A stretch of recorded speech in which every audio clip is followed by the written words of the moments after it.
തന്നെ സംശയിച്ചവർക്കും ആക്ഷേപിച്ചവർക്കും ബാറ്റ് കൊണ്ട് മറുപടി നൽകുന്നതായിരുന്നു മലയാളിയുടെ സ്വന്തം സഞ്ജു സാംസണിന്റെ ഇന്നലത്തെ തകർപ്പൻ ഇന്നിംഗ്സ്.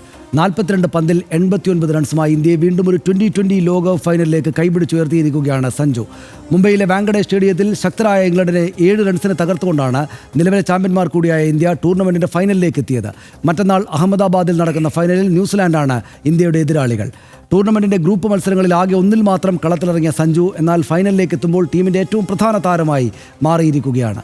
പ്രതിസന്ധികളിലും തളരാതെ കഠിനാധ്വാനം ചെയ്ത് തിരിച്ചുവന്ന മലയാളികളുടെ സ്വന്തം സഞ്ജു വിശ്വനാഥ് സാംസൺ എന്ന പോരാളിയുടെ വിശേഷങ്ങൾ അറിയാം. ആദ്യം ആർഡെക്സ് റാപ്പ്.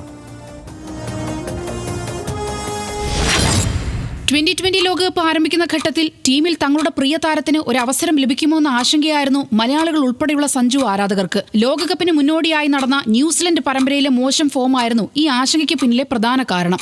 എന്നാൽ തനിക്ക് ലഭിച്ച അവസരങ്ങളിലെല്ലാം കഴിവ് തെളിയിച്ച സഞ്ജു ഇനിയൊരു തിരിഞ്ഞുനോട്ടം വേണ്ടാത്ത വിധമുള്ള തിരിച്ചുവരവാണ് കാഴ്ചവെച്ചത്. സൂപ്പർ 8ലെ നിർണായക മത്സരത്തിൽ വെസ്റ്റ് ഇൻഡീസിനെതിരെ 97 റൺസ് നേടിക്കൊണ്ടായിരുന്നു സഞ്ജു ഇന്ത്യയെ സെമി ഫൈനലിലേക്ക് എത്തിച്ചത്. ഏറ്റവും അവസാനം ആർച്ചർ അടക്കമുള്ള ഇംഗ്ലണ്ടിന്റെ മുൻനിര ബോളർമാരെയെല്ലാം അപ്രസക്തമാക്കിക്കൊണ്ടുള്ള സഞ്ജുവിന്റെ ഇന്നിംഗ്സ് ഇന്ത്യയെ നയിച്ചത് മറ്റൊരു ലോകകപ്പ് ഫൈനലിലേക്ക്. 7 6ഉം 8 4ഉം അടങ്ങിയതായിരുന്നു സഞ്ജുവിന്റെ ഇന്നലത്തെ ഇന്നിംഗ്സ്. ഇതോടെ ടൂർണമെന്റിന്റെ ഒരു എഡിഷനിൽ ഏറ്റവും കൂടുതൽ സിക്സർ നേടുന്ന ഇന്ത്യൻ താരമെന്ന രോഹിത് ശർമ്മയുടെ റെക്കോർഡും ഇനി സഞ്ജുവിന് സ്വന്തം. റെക്കോർഡുകൾ ഭേദിച്ച് മുന്നേറുന്ന സഞ്ജുവും കൂട്ടരും വീണ്ടും ഒരു ലോകകപ്പ് കിരീടം ഉയർത്തുന്നത് കാണാൻ ഒരു ദിവസം കൂടി നമുക്ക് കാത്തിരിക്കാം. ആർഡിഎക്സ് റാപ്പ് ന്യൂസ് മലയാളം.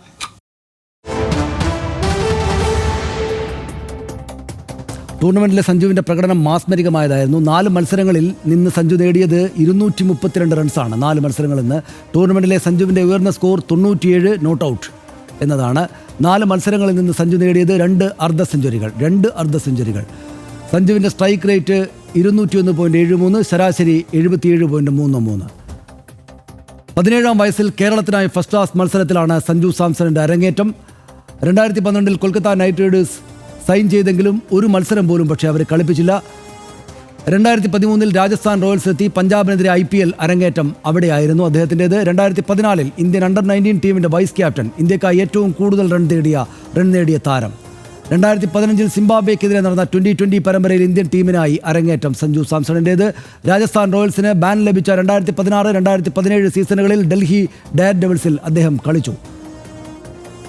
2018 തിരിച്ചു രാജസ്ഥാനിൽ, 2021 ക്യാപ്റ്റനായി IPL ക്യാപ്റ്റനാകുന്ന ആദ്യ മലയാളി എന്ന പദവിയിലേക്ക് അദ്ദേഹം അങ്ങനെ എത്തി. അതേ വർഷം ശ്രീലങ്കയ്ക്കെതിരെ ഇന്ത്യൻ ഏകദിന ടീമിലും അദ്ദേഹം അരങ്ങേറി. ഇന്ത്യ ലോകകപ്പ് നേടിയപ്പോഴെല്ലാം ടീമിൽ ഒരു മലയാളി സാന്നിധ്യമായിട്ട് അദ്ദേഹം ഉണ്ടായിട്ടുണ്ടല്ലോ, മലയാളി സാന്നിധ്യം ഉണ്ടായിട്ടുണ്ട്. 1983 ലോകകപ്പ് നേടിയപ്പോൾ സുനിൽ വത്സൻ എന്ന മലയാളി ടീമിൽ ഉണ്ടായിരുന്നു എന്നത് നമ്മൾ ഓർക്കുന്നുണ്ട്. 2007 2020 ലോകകപ്പും 2011 ഏകദിന ലോകകപ്പ് നേടുമ്പോൾ എസ് ശ്രീശാന്ത് ആ ടീമിൽ ലോകകപ്പ് നേടുന്ന ടീമിലുണ്ട്. അവസാനം 2024 2020 ലോകകപ്പ് ജയിച്ചപ്പോൾ സഞ്ജു സാംസൺ ടീമിൻ്റെ ഭാഗമായിരുന്നു. അവസാനം 2024 ഇപ്പോൾ ഇത്രയും മാസ്മരികമായുള്ളൊരു പ്രകടനവും.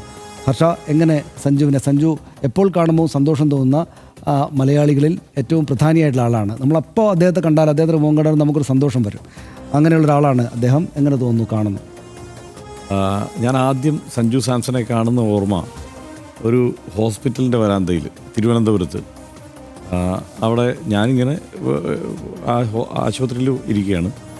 വേറൊരാളെ കാണാൻ വേണ്ടി പോയിട്ട് അവിടെ ആശുപത്രിയിൽ വരാന്തയിലിരിക്കുമ്പോൾ സഞ്ജു സാംസൺ അവിടെ ആരെയോ കാണാൻ വന്നിട്ടുണ്ട്. അപ്പോൾ പ്രാദേശികമായി അറിയപ്പെടുന്ന ഒരു കളിക്കാരൻ എന്ന മട്ടിൽ ആ സമയത്ത് മാറിയിട്ടുണ്ട് സഞ്ജു സാംസൺ.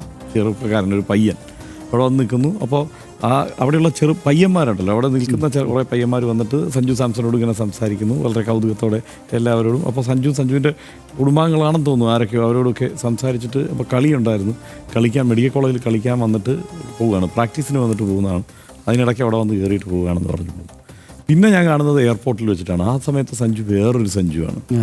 ഒരു എയർപോർട്ടിൽ വെച്ച് കാണുമ്പോൾ ഈ ആരാധകരുടെ ശല്യം ഉണ്ടല്ലോ ഒരു ഘട്ടം കഴിയുമ്പോൾ, ഏതാണ്ട് ആ അവസ്ഥയിൽ സഞ്ജു നിൽക്കുന്ന ഒരു സഞ്ജുവിനെയാണ് ഞാൻ കാണുന്നത്.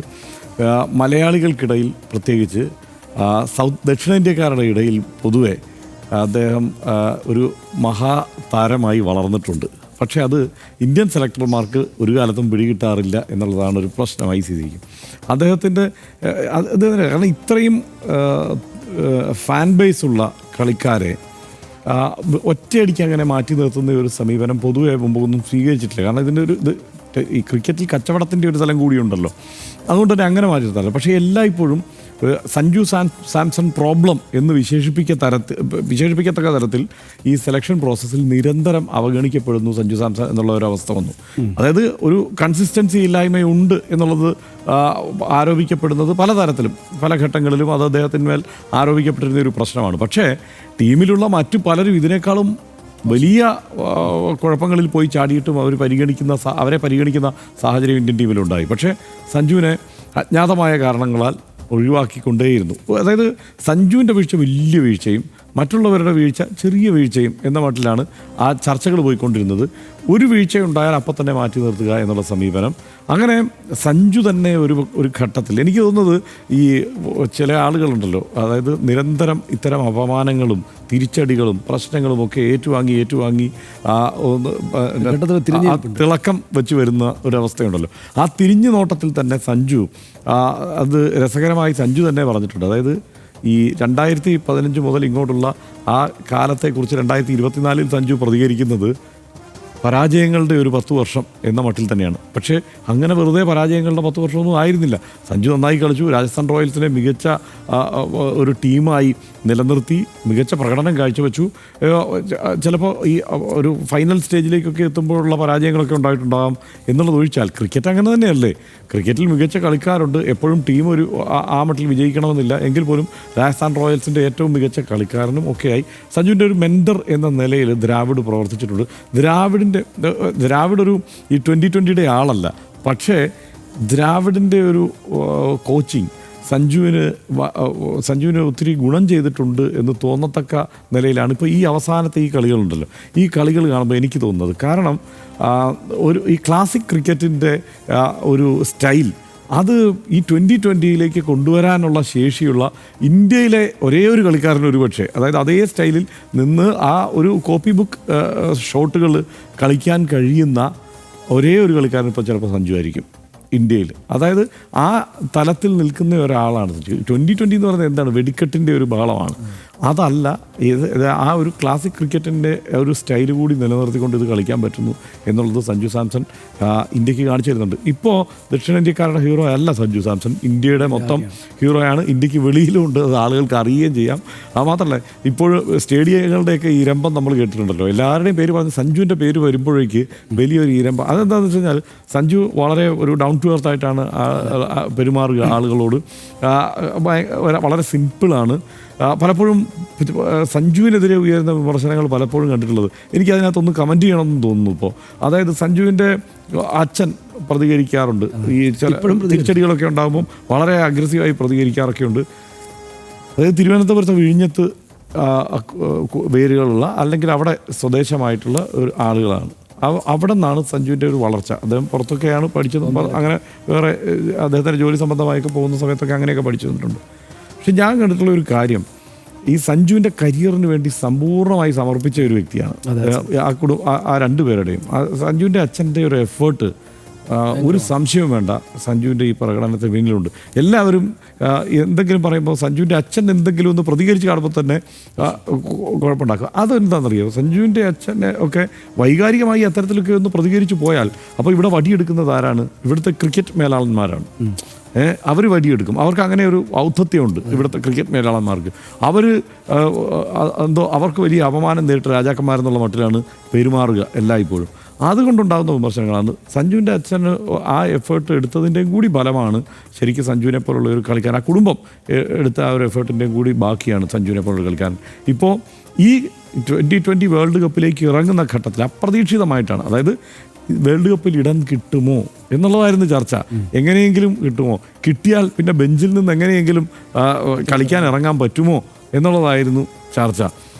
അവസാനം എന്താണ്, സഞ്ജു കളിച്ചു എന്നുള്ളതല്ല, സഞ്ജു ഉള്ളത് കൊണ്ട് ഇന്ത്യ ഫൈനലിലെത്തി. അതാണ് ഇപ്പോൾ ഇന്ത്യൻ ടീം ഫൈനലിലേക്ക് എത്തിയിരിക്കുന്നത് സഞ്ജു ഉള്ളതുകൊണ്ടാണ്. സഞ്ജു ഇല്ലായിരുന്നെങ്കിൽ ഇന്ത്യൻ ടീം ഫൈനലിൽ എത്തില്ലായിരുന്നു എന്നുള്ളതാണ് വാസ്തവം. അപ്പോഴും സഞ്ജു ഇപ്പോൾ സെമി ഫൈനലിൽ കളിച്ച് വിജയിച്ച് മാൻ ഓഫ് ദ മാച്ചായി നിൽക്കുമ്പോൾ സഞ്ജു ആ വിഷയം അവതരിപ്പിക്കുന്നത് എങ്ങനെയാണ്, ഇത് ബുംറ ആണ് ഇത് അർഹിക്കുന്നത് എന്നുള്ളതാണ്. കാരണം എന്താ വെച്ച് കഴിഞ്ഞാൽ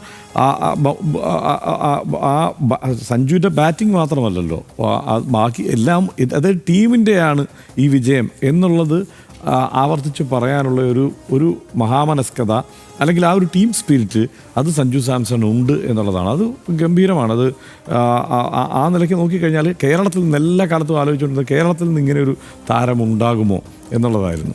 ഇങ്ങനെ ഒരു അതായത് നമ്മളിപ്പോൾ മനസ്സിൽ പല കാലത്തായി ഇത് കളി കണ്ടുവരുമ്പോൾ നമ്മളിപ്പോൾ ഒരു ശ്രീകാന്തിനെ പോലെ, ശ്രീകാന്തൊക്കെ ഭയങ്കര വിമർശകനായിരുന്നു സഞ്ജുവിൻ്റെ കേട്ടോ ഈ അടുത്ത കാലത്ത്. അതാണ് നമ്മളൊക്കെ ഒരു കാലത്ത് ഇങ്ങനെ വെടിക്കെട്ട് ബാറ്റിംഗ് കണ്ട് ആസ്വദിച്ചിട്ടുള്ള ശ്രീകാന്തൊക്കെ ഭയങ്കര വിമർശകനായിരുന്നു. പക്ഷേ ഇപ്പോൾ ആർക്കും ഒന്നും പറയാനില്ല, വേറെ കുഴപ്പമൊന്നുമില്ല. വലിയ വിമർശകരെല്ലാം വായടച്ചിട്ടുണ്ട്. ഈ സെലക്ഷൻ കമ്മിറ്റിയിലെ അംഗങ്ങളൊക്കെ പുകഴ്ത്തുന്നത് കേട്ട് കഴിഞ്ഞാൽ നമ്മൾ തന്നെ കരഞ്ഞു പോകും. അതുപോലെ ആ മട്ടിലേക്ക് കാര്യങ്ങൾ മാറിയിട്ടുണ്ട്. അപ്പോൾ അതുപോലെ പല കാലത്തുള്ള പല കളിക്കാരെയും നമ്മളെടുത്ത് നോക്കിക്കഴിഞ്ഞ് കഴിഞ്ഞാൽ അങ്ങനെ കളിച്ചു വന്നവരിൽ ആ ശ്രേണിയിൽ ആഘോഷിക്കപ്പെടുന്ന ഒരു കളിക്കാരനായിട്ട് ഇപ്പോൾ എന്താണ് ധോണിയെ പോലെയോ ഒക്കെയുള്ള ഒരു കളിക്കാരനായിട്ട് ഒരു കേരളത്തിൽ നിന്നൊരാൾ വളർന്നു വരുമോ എന്ന സംശയത്തിന് ഇപ്പോൾ ഉത്തരമായിരിക്കുന്നു. ഇപ്പോൾ ദീർഘമായ ഒരു കരിയർ മുമ്പിലുണ്ടോ എന്നുള്ള കാര്യം ചോദിച്ചാൽ സംശയമാണ്. കാരണം കഴിഞ്ഞ 10 വർഷം സഞ്ജു ഈ 2020 തന്നെ കളിച്ചു വരുന്നുണ്ട്. ഇനി കുറച്ചുകൂടി കാലം സഞ്ജുവിന് നന്നായി കളിക്കാൻ ബാക്കിയുണ്ട്.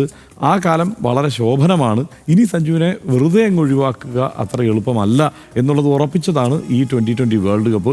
ഫൈനലിലെത്തിയിരിക്കുന്നു. ഫൈനലിൽ കളിച്ച് ജയിക്കാൻ ഇന്ത്യക്ക് കഴിയട്ടെ എന്ന് ആശംസിക്കുന്നു. സഞ്ജു ഗംഭീരമായി പെർഫോം ചെയ്യട്ടെ.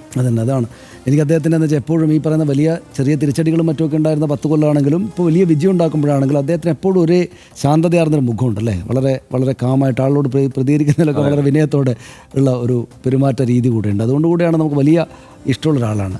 സ്ഥിരതയില്ല, one time wonder, overrated തുടങ്ങിയ പരിഹാസങ്ങൾ എല്ലാ ഘട്ടത്തിലും നേരിട്ട താരമായിരുന്നു സഞ്ജു സാംസൺ. എന്നാൽ ഇതിനെയെല്ലാം പൊളിച്ചെഴുതുന്ന പ്രകടനമാണ് സഞ്ജു ഈ ലോകകപ്പിൽ ഇതുവരെ കാഴ്ചവെച്ചത്. ഏത് പ്രതിസന്ധി ഘട്ടത്തെയും ചിരിച്ചുകൊണ്ട് നേരിടുന്ന സഞ്ജു കളിക്കളത്തിനപ്പുറം ഒരു വലിയ സന്ദേശമാണ് ആരാധകർക്ക് നൽകുന്നത്. പരിഹസിക്കുന്നവർക്കും തള്ളിപ്പറയുന്നവർക്കും വാക്കുകൊണ്ട് മറുപടി നൽകാതെ പ്രവൃത്തി കൊണ്ട് ഉത്തരം നൽകുന്ന ഒരു വലിയ പാഠം. എല്ലാ വിമർശനങ്ങൾക്കുമിടയിലും ഇന്ത്യൻ ടീമിൻ്റെ ഒരു അവിഭാജ്യ ഘടകമായി സഞ്ജു മാറിയതും അങ്ങനെയാണ്. മാത്രമല്ല ആക്രമണകാരിയായ ഓപ്പണർ എന്നതിൽ നിന്ന് ഒരു പക്വതയുള്ള ടീം പ്ലെയറായി വളർന്ന സഞ്ജുവിനെയും നമുക്ക് ഈ ടൂർണമെൻറ്റിൽ കാണാനായി. എന്തുതന്നെയായാലും സഞ്ജുവിൻ്റെ നിലവിലെ ഫോം തന്നെയാകും ഫൈനലിലെ ഇന്ത്യൻ സാധ്യതകളുടെ നിർണായക ഘടകം എന്നതിൽ ആർക്കും തർക്കമുണ്ടാവില്ല. സഞ്ജുവിൻ്റെ വെടിക്കെട്ടിൽ മൂന്നാമത് ഒരു 2020 ലോകകപ്പിൽ ഇന്ത്യൻ ടീം മുത്തമിടും എന്ന് തന്നെയാണ് RDXൻ്റെ പ്രതീക്ഷ. ആ പ്രതീക്ഷ പങ്കുവെച്ചുകൊണ്ട് ഇന്നത്തെ RDX പൂർണ്ണമാവുകയാണ്. Good night.